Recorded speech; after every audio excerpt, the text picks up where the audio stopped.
आप सोचो कि अरे पहले मैंने बहुत सेवा कर ली, पहले मैंने ये कर लिया, पहले तो मैंने बहुत उपवास करता था। पहले वाला पहले गया, अभी क्या करते हो? जब यीशु आएगा तब कितने सरगर्म होगे तुम प्रभु में। इसलिए प्रभु ने कहा सरगर्म हो जाओ, ठंडे और गुनगुनों को तो मैं उगल दूंगा। तो मसीह के विश्वास में सरगर्म होना है और परमेश्वर पवित्र लोगों को लेने आ रहा है। प्रभु व्यभिचारियों को नहीं लेने आ रहा, झूठों को नहीं लेने आ रहा, डरपोकों को भी नहीं लेने आ रहा, अविश्वासियों को भी नहीं लेने आ रहा। परमेश्वर पवित्र लोगों को, जिन्होंने जो आत्मा में प्रार्थना कर रहे हैं, जो यीशु के प्रेम में उन्नति कर रहे हैं, जो वचन और खराई में बने हुए हैं, जो उसकी बाट जो रहे हैं, परमेश्वर उनको लेने आ रहा है। हालेलुया। तो यीशु इसीलिए आया, मारा गया, गाड़ा गया, जी उठा और घर बना के अब तुम्हें लेने आ रहा है। हालेलुया। तो अब हमें विश्वास का समय, चलने का समय, अब उठाए जाने का समय है। तो अपने आप को तैयार करना है यीशु के आगमन के लिए। हालेलुया।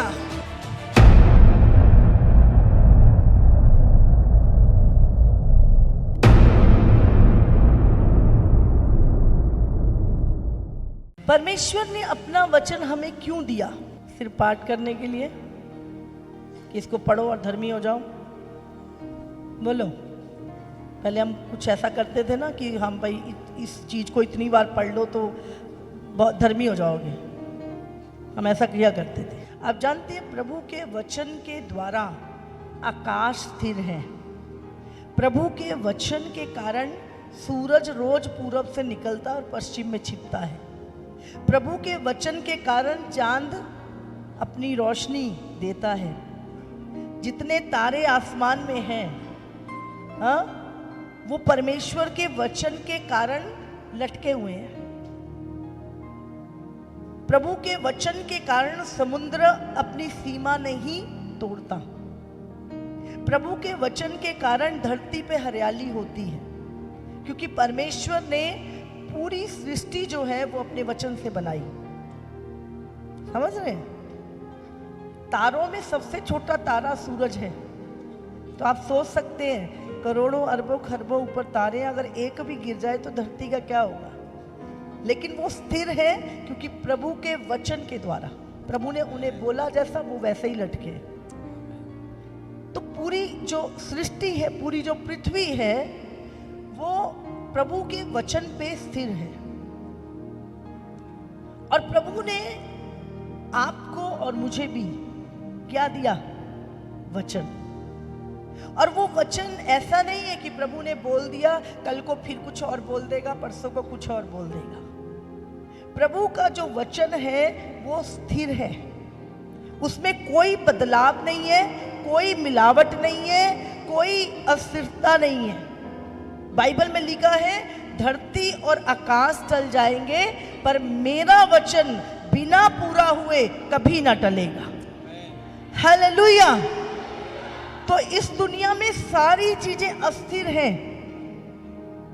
बड़े बड़े लोग झूठ बोलते हैं, बड़े बड़े पॉलिटिशियन झूठ बोलते हैं, हाँ, साइंटिस्ट भी झूठ बोलते हैं, बाद में उनकी थ्योरियां झूठ निकलती हैं। तो दुनिया में हर चीज फेक हो सकती है, लेकिन प्रभु का जो वचन है वो सत्य है, स्थिर है और कभी टल नहीं सकता।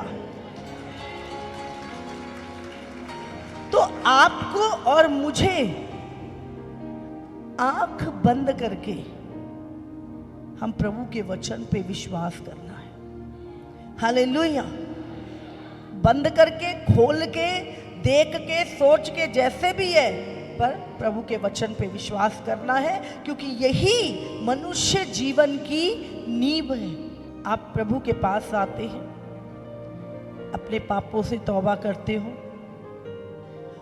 फिर बाइबल पढ़ना शुरू करते हो, चर्च जाते हो, प्रार्थनाएं करते हो, उपवास करते हो, और आपके जीवन में एक खुशहाली आती है। अंदर से आप प्रभु के साथ एक रिश्ता बन जाता है। और आप फिर डरते नहीं किसी भी परिस्थिति से, क्योंकि आपको पता होता है कि परमेश्वर मेरे साथ है। हालेलुया। लेकिन अब आपसे कौन डरता है? आप किसी से नहीं डरते। अब आपसे कौन डरता है? अब शैतान आपसे डरता है।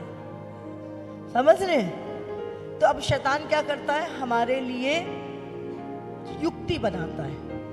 उसको आपसे कुछ लेना देना नहीं है, क्योंकि आप परमेश्वर के हो, इसीलिए वो आपके खिलाफ युक्तियां बनाता है। और क्या युक्ति होती है उसकी? शुरू से वो एक ही तरह का है, उसकी चालें बदली नहीं है। हाँ, जब आदम और हव्वा को बनाया परमेश्वर ने, तो क्या किया था शैतान ने? हाँ, किस चीज में भरमाया? अनाज्ञाकारिता में। समझ रहे? क्योंकि परमेश्वर की जो आज्ञाएं हैं वो मनुष्य की सुरक्षा है, मनुष्य की उन्नति है, मनुष्य की बढ़ोतरी है। तो शैतान हम पे अटैक करना चाहता है, उससे पहले वो क्या करेगा? तुम्हें परमेश्वर की हजूरी से निकालेगा। अब परमेश्वर की हजूरी से निकालने के लिए उसको क्या करना पड़ेगा? हाँ, तुम्हें वचन के खिलाफ करेगा वो। उसने क्या किया? हव्वा को भरमाया। प्रभु ने कहा तू इसका फल खाएगी तो निश्चय मर जाएगी। शैतान ने क्या बोला? तुम ना मरेगी। तो शैतान हमेशा किसके विरोध में काम करता है? वचन के विरोध में। वो हमेशा वचन के खिलाफ काम करेगा। वचन कहता है तुम पवित्र बनो, शैतान कहता है सारी दुनिया तो देखो क्या कर रही है, तुम कर लोगे तो कुछ नहीं होगा। तो वो शैतान का हमेशा वचन के खिलाफ काम करेगा। अब तुम्हें क्या करना है? वचन को पकड़े रखना है। हालेलुया। तो अंत के दिनों में यहूदा की जो पत्री है, अगर हम देखें प्रकाशित वाक्य से पहले की लास्ट पत्री है ये यहूदा की पत्री। और इन आखिरी दिनों में पत्रियों को पढ़ना बहुत ज़रूरी है। तो इसमें हम पढ़ेंगे यहूदा 1:3 से अगर हम पढ़ें। हे प्रियों, जब मैं तुम्हें उस उद्धार के विषय में लिखने में अत्यंत परिश्रम से प्रयत्न कर रहा था जिसमें हम सब सहभागी हैं, तो मैंने तुम्हें यह समझाना अवश्य जाना कि उस विश्वास के लिए पूरा यत्न करो जो पवित्र लोगों को एक ही बार सौंपा गया था, क्योंकि कितने ऐसे मनुष्य चुपके से हम में आ मिले हैं। अंत के दिनों में वचन कहता है कि कितने ऐसे मनुष्य चुपके से कलीसियाओं में घुस जाएंगे, जिनके इस दंड का वर्णन पुराने समय में पहले ही से लिखा गया था। पत्रस में भी हम पढ़ते हैं कि उनके आने का वर्णन पहले से लिखा गया है। ये भक्तिहीन है, ये भक्तिहीन है और हमारे परमेश्वर के अनुग्रह को लुचपन में बदल डालते हैं और हमारे एकमात्र स्वामी और प्रभु यीशु मसीह का इनकार करते हैं। हाँ, ये मुंह से तो प्रभु प्रभु करते हैं पर कामों से परमेश्वर का इनकार करते हैं, है ना। परमेश्वर ने कहा कि तुम उनके फलों से उन्हें पहचान लोगे। बहुत ही अलर्ट रहना है इस समय पर, क्योंकि वचन को हल्का किया जाएगा। नहीं नहीं कुछ नहीं होता, कुछ नहीं होता, प्रभु कुछ नहीं कहेगा, प्रभु नहीं नहीं, मतलब हर कंप्रोमाइज करने के लिए शैतान तुम्हें जो कुछ नहीं है चीजें उनको महत्वपूर्ण दिखाएगा और जो रियलिटी है उसको हल्का करेगा। अगर मैं आपसे पूछूं इस समय, एक व्यक्ति के लिए संसार की शिक्षा जरूरी है, ये परमेश्वर की, लेकिन आज किस पे ज्यादा जोर दिया जाता है? संसार की, हाँ के ना? तो हम देख रहे हैं बहुत ज्यादा जो है चीजें हैवी की जा रही हैं संसार की, फ्यूचर ये वो, जबकि हम देख रहे हैं आज क्या हो रहा है, यूथ कहाँ जा रहा है, व्यभिचार में, ड्रग्स में। हाँ, हम कितने अपने बच्चों को प्रभु की शिक्षा देते हैं, जबकि बाद में रोते इसीलिए हैं क्योंकि प्रभु का गुण नहीं रहा, संसार का सब कुछ आ गया। समझ रहे? तो इस दुनिया में हम बाइबल पढ़ते, सबसे बुद्धिमान कौन था? हाँ, सुलेमान था। सुलेमान ने कौन सी बड़ाई की थी? पैसे की कमी थी उसको? दुनिया की हर एक उत्तम से उत्तम चीज उसके पास थी। बड़े बड़े महल थे, बड़ी सेना थी, बड़ा दुनिया उसको, उसकी बुद्धि की चीजों को देखने के लिए आती थी। उसका उठना बैठना, उसका स्टाइल, उसकी हर चीज, लोग हैरान होते थे उसकी बुद्धि से। वो पूरी प्रजा का न्याय किया करता था सच्चाई के साथ। तो उसके जैसा कोई बुद्धिमान नहीं था। उसने कौन सी शिक्षा ली थी बोलो? हाँ, उसका पिता दाऊद उसको परमेश्वर की शिक्षा देता था और उसने नीति वचन लिखे, सबोपदेशक लिखे, है ना। और हम देखते उसकी किताबें पढ़ के आज हम बुद्धि लेते हैं। तो वो कितना बुद्धिमान था, समझ आ रही है हमको? तो परमेश्वर का वचन क्या करता है? आपको, आपके बच्चों को, आपके परिवार को बुद्धिमान बनाता है। हालेलुया। नहीं तो दुनियावी पढ़ाई कितनी भी कर लो, बिना परमेश्वर के वचन के फिर भी वो मूर्ख ही होंगे। समझ आ रही है आपको? तो प्रभु यहां पे तीसरा एग्जाम्पल क्या दे रहा है? सदोम और अमोरा का। अभी हम कहते हैं ये तो पुरानी बातें थी, अब नहीं होता ऐसा। होता है। अभी देखो कैलिफोर्निया में क्या हुआ, हाँ? वो भी आज का सदोम और अमोरा था, पता है आपको? दुनिया के सबसे हॉलीवुड बॉलीवुड के वहां लोग रहते थे, 300-300 करोड़ के बंगले, हाँ, 5-5 करोड़ की गाड़ियां, लास वेगास, हाँ, पूरी दुनिया का सबसे पॉश एरिया जिसको बोलते हैं, मतलब हम तो एक सिटी का या शहर का कहते हैं, वो तो पूरे वर्ल्ड का सबसे पॉश एरिया था, जहां पे एक एक बंगले की कीमत 300-300 करोड़ रुपए थी। लेकिन पाप भी, घमंड, पाप, कल्ट, दुनिया जहान का था वहां पे। नेम फेम, दुनिया के सबसे नेम फेम वाले बंदे वहां रहते थे। क्या हुआ? हाँ, आग गिरी और पूरा तबाह हो गया। आज भी परमेश्वर का न्याय स्वर्ग से प्रकट होता है। हालेलुया। आज लोग खबर कौन परमेश्वर, वो 1 मिनट में बताता है कि कौन परमेश्वर। इसीलिए बाइबल कहती है परमेश्वर का भय मानो, परमेश्वर से डरो और उसका आत्मा और सच्चाई से उसका भजन करो। हालेलुया। आपकी जिंदगी की हर आशीष प्रभु देता है, हर आशीष प्रभु देता है। आप चाह के भी कुछ नहीं कर सकते। तो आज जो चीजें हो रही हैं, बहुत ज्यादा आपको केयरफुल रहना है, ध्यान रखना है। ये आत्मिक संसार की जो चीजें हैं ना, प्रभु ने कहा अंत के दिन नूह के दिनों के समान होंगे। तो नूह के दिन आ रहे हैं, सदोम अमोरा जैसे दिन आ रहे हैं। हमें वॉचर की तरह ध्यान रखना है। 8 पढ़े। हाँ, उस रीति से ये स्वप्नदर्शी भी अपने अपने शरीर को अशुद्ध करते और प्रभुता को तुच्छ जानते हैं और ऊंचे पद वालों को बुरा भला कहते हैं। आप देखना, अंतिम दिनों में लोग क्या है, अधीनता में रहना नहीं चाहते। वो नहीं चाहते कि हमारे ऊपर कोई अधिकार रखे।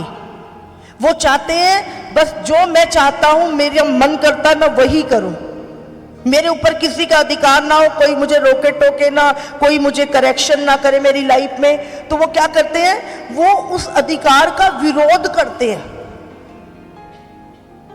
तुम्हें जैसे जीना जियो, तुम्हारी मर्जी, तुम अपनी इच्छा जानते हो, तुम्हें भी अच्छा बुरा पता है। पता होता तो सब सही ना होता, समझ रहे? तो आज क्या है, लोग किसी अधिकार के नीचे, परमेश्वर के वचन के, प्रभु के अगुओं के अधिकार के नीचे नहीं रहना चाहते। और ऐसे लोग जो हैं झूठे शिक्षक, वो अधिकार के अधीन से निकालते हैं लोगों को। और वो क्या करते हैं, वो क्या है, ऊंचे पद वालों को और प्रभुता को तुच्छ जानते हैं।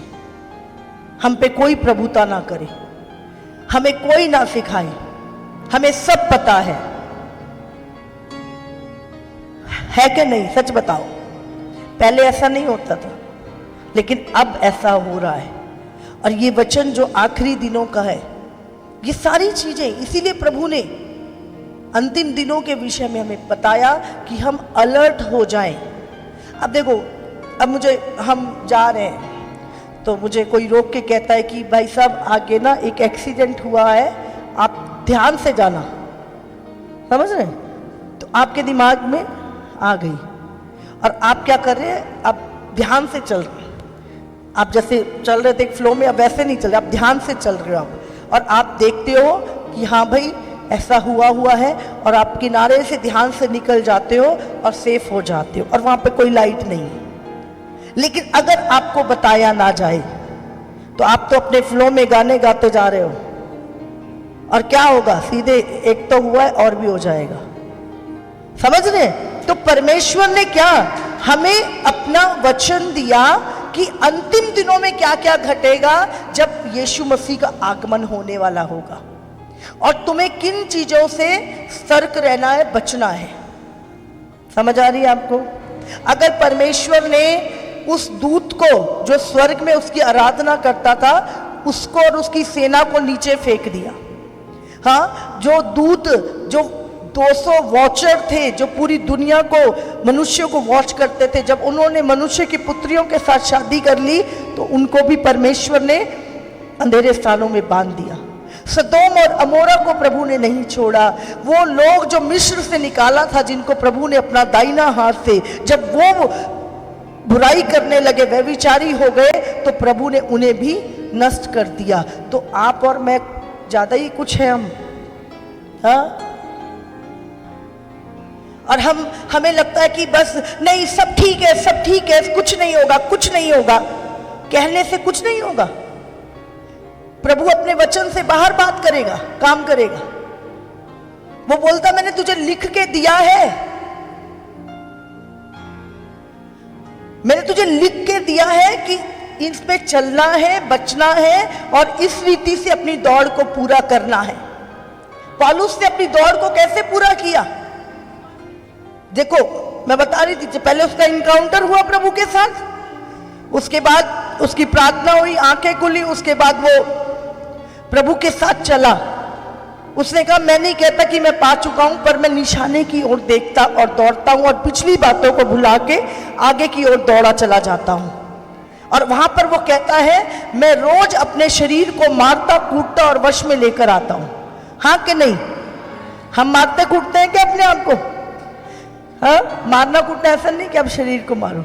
ये दिमाग में जो रोज सांप निकलते हैं ना, नए नए थॉट आते हैं, हाँ, रोज नई नई शरीर की इच्छाएं, अभिलाषाएं, इनको क्या करना है? जो वचन के खिलाफ अनाज्ञाकारिता को लेकर आते हैं, उनको क्या करना है? मारना है। हम तो इसको पूरा करने के लिए दूसरे को मार देते हैं, हाँ? आजकल दुनिया क्या कर रही है? अपनी अभिलाषा पूरी होने के लिए। अभी देखो, रोज अखबारों में आता है 4 बच्चों की मां भाग गई किसी के बॉयफ्रेंड के साथ। तो क्या कर रहे हैं लोग? हाँ, छोटे बच्चे ने बच्ची से रेप कर दिया। वो क्या कर, इच्छाओं को नहीं मार रहे, पर अभी देखो वो नीले ड्रम वाला केस जो आया, पत्नी ने पति को ही मार दिया। तो ये क्या हो रहा है? अभिलाषा पूरा करने के लिए ही तो अपनों को भी मारा जा रहा है, अपनों को सताया जा रहा है कि अपनी इच्छा को पूरी कर सके। हाँ कि नहीं? और ये कितना बढ़ गया है अभी, कितना ज्यादा ये चीजें बढ़ गई हैं। इसीलिए पौलुस क्या कहता है कि मैं रोज अपने शरीर को मारता कूटता हूं और वश में लेके आता हूं कि मैं औरों को प्रचार करने वाला बन के खुद निकम्मा ना ठहरूं। हालेलुया। आज क्या है, दूसरे को तो खूब प्रचार करेंगे पर अपना कुछ नहीं। दूसरे की आंख का तिनका भी, अपनी आंख का लट्ठा भी हमें दिखता नहीं है। इसीलिए हमें दूसरे को नहीं मारना, अपनी इच्छा को मारो, अभिलाषा को मारो, लालसाओं को मारो। शैतान चुप करके बैठ, मेरा शरीर पवित्र आत्मा का मंदिर है, तेरी मर्जी नहीं पूरी करूंगा, यहोवा की मर्जी पूरी करूंगा। हालेलुया। तो आज हमें प्रभुता को तुच्छ नहीं समझना, हमें परमेश्वर की अधीनगी में, उसके वचन की अधीनगी में, उसके अगुओं की अधीनगी में, जो तुम्हें पौलुस ने क्या बोला, मेरा अनुकरण करो।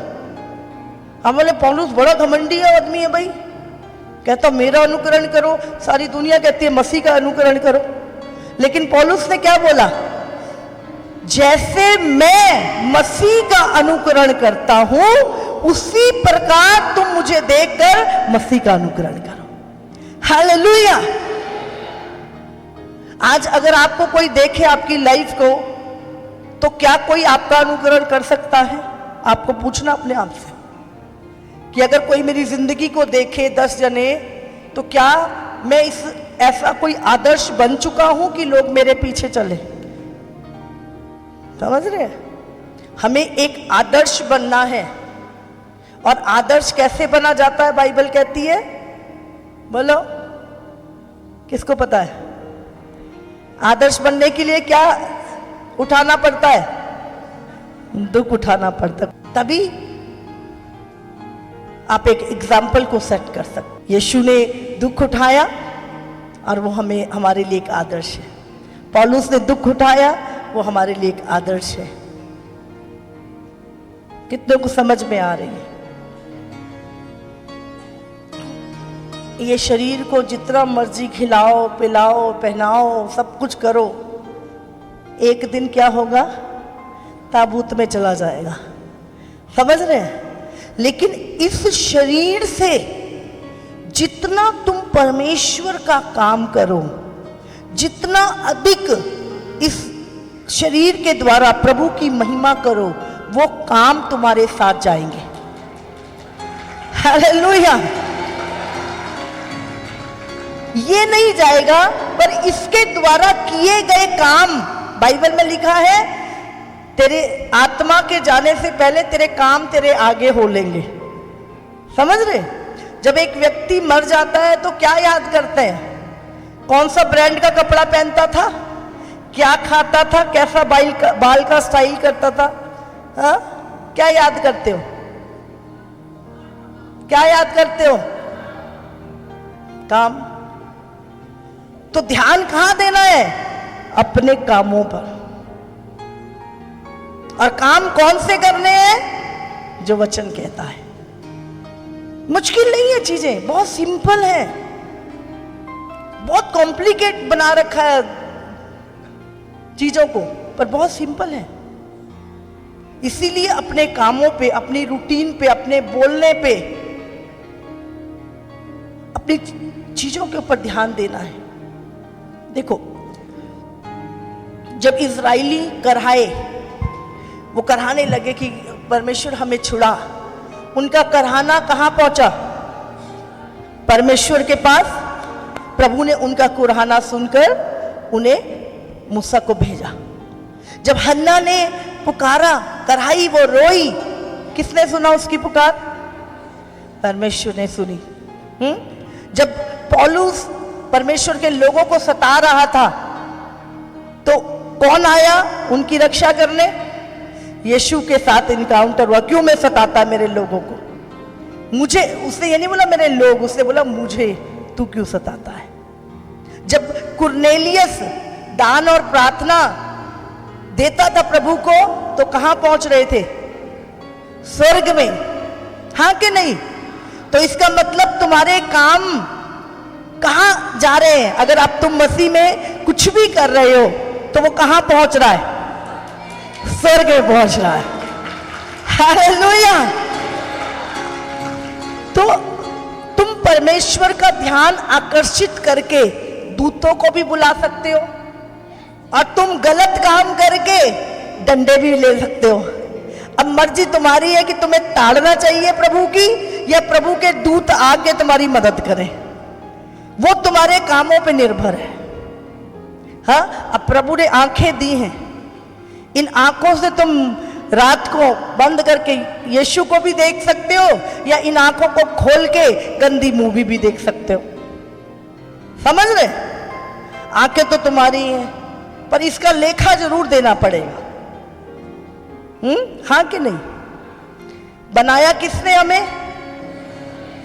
हवा, पानी, रोटी सब कौन दे रहा है? मरने के बाद आत्मा कहां जाएगी? लेखा कौन लेगा? सब कुछ तो परमेश्वर कर रहा है, हम तो कुछ कर ही नहीं। तो हमें किसके हिसाब से चलना है? परमेश्वर के हिसाब। सब तो जानते हो तुम। उसमें लिखा है कि सब जानता है इंसान, पर करता नहीं है। करने के लिए खुद को मारना जरूरी है। अंत में झूठे शिक्षक क्या कहेंगे? आके प्रभुता से निकालेंगे। तुझे किसी की मानने की जरूरत नहीं, तुझे पास्टर के अधीन रहने की जरूरत नहीं, तुझे वचन जरूरी, तेरे को सब तो पता है। आजकल मोबाइल है, सब पता है तुम्हें। हाँ, गूगल बाबा तो ईश्वर बना दिए लोगों ने। हाँ, अब तो AI आ गया, दूसरा वो बन जाएगा, बन ही रहा है। शैतान क्या कर रहा है?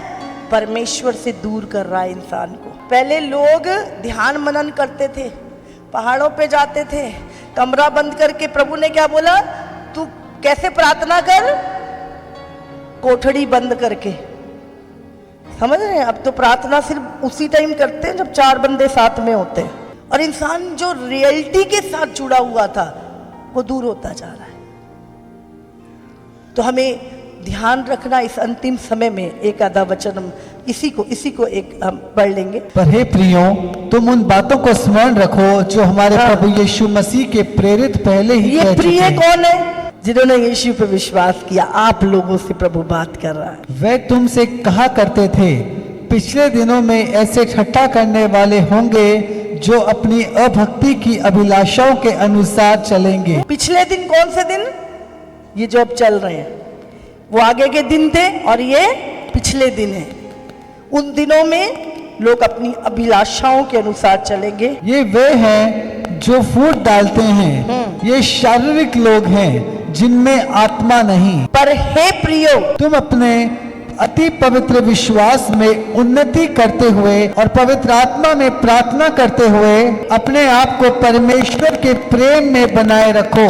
सबसे पहले पवित्र विश्वास, जो विश्वास तुमने किया उसमें उन्नति करनी है, उन्नति करनी है।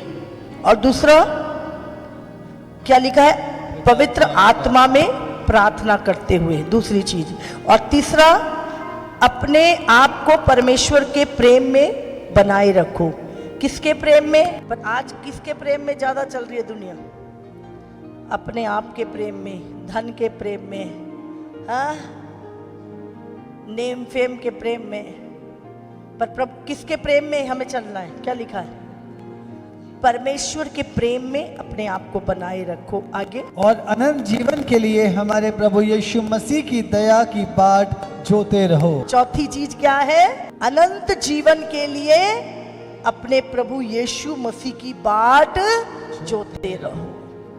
जोते हम, याद भी नहीं आएगा कि नहीं आएगा। हाँ, जब प्रचार सुनते तभी अब पता लगता है कि ये यीशु आने वाला है।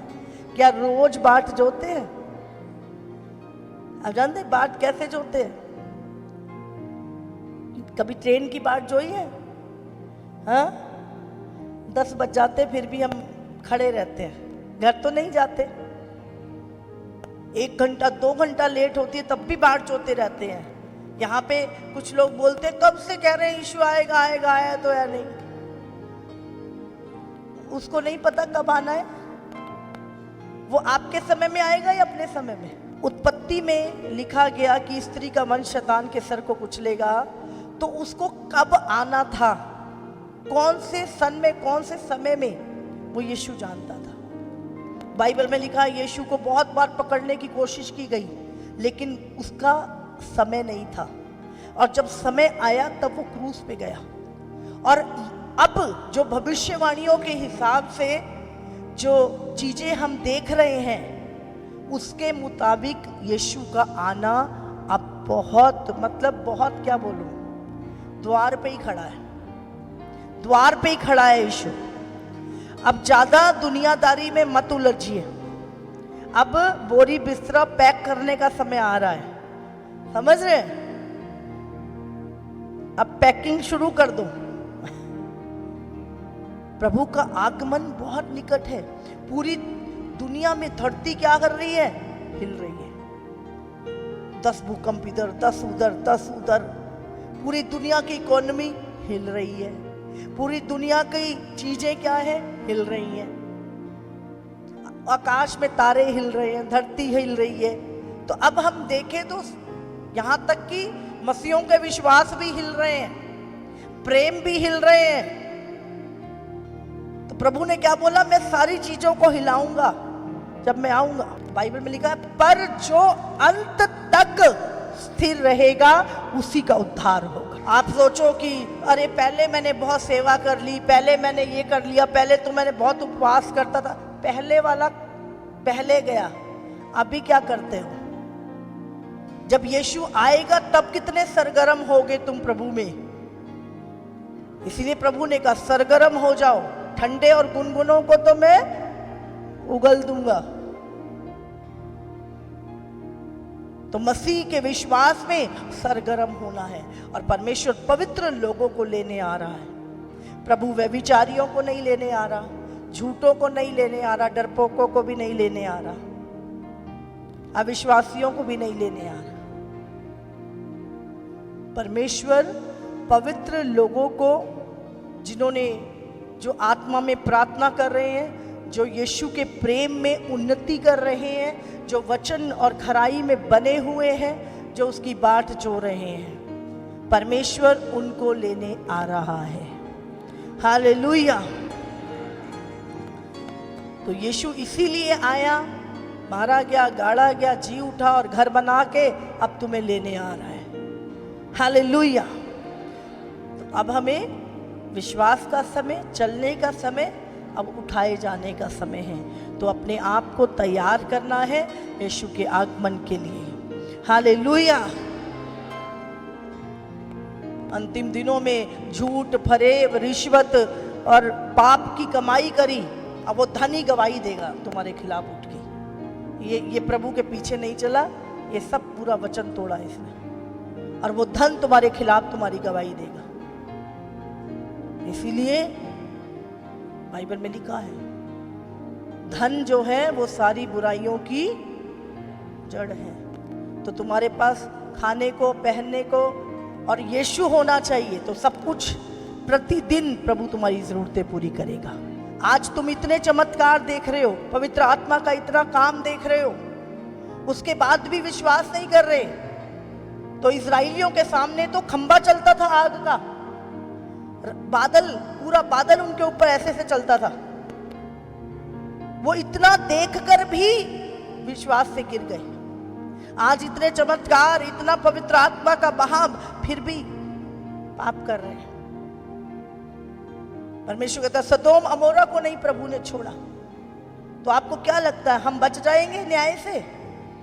नहीं। इसलिए कौन बचा सकता है? वचन।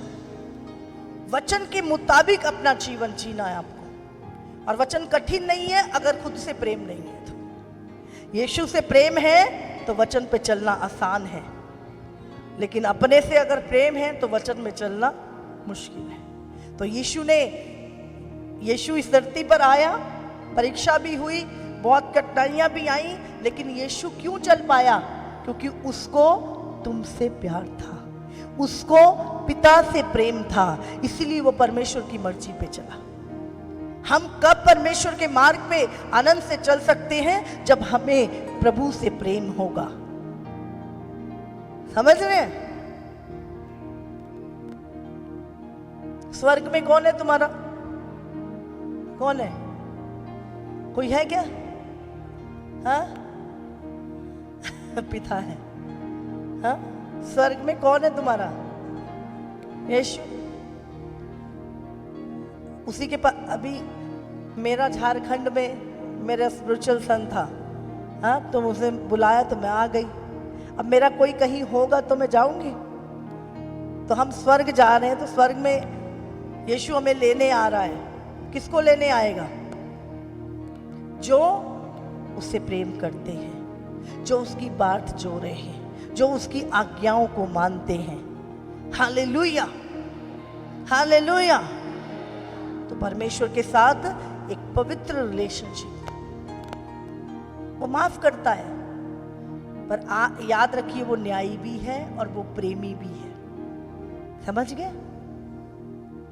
आप सोचो, अगर एक व्यक्ति ने 10 लोगों का कत्ल करा हो या 10 लोगों का बलात्कार किया हो और आप उसका केस चल रहा हो और वहां पे जज बोले कोई बात नहीं, इसको माफ कर दो, आपको अच्छा लगेगा, बुरा लगेगा?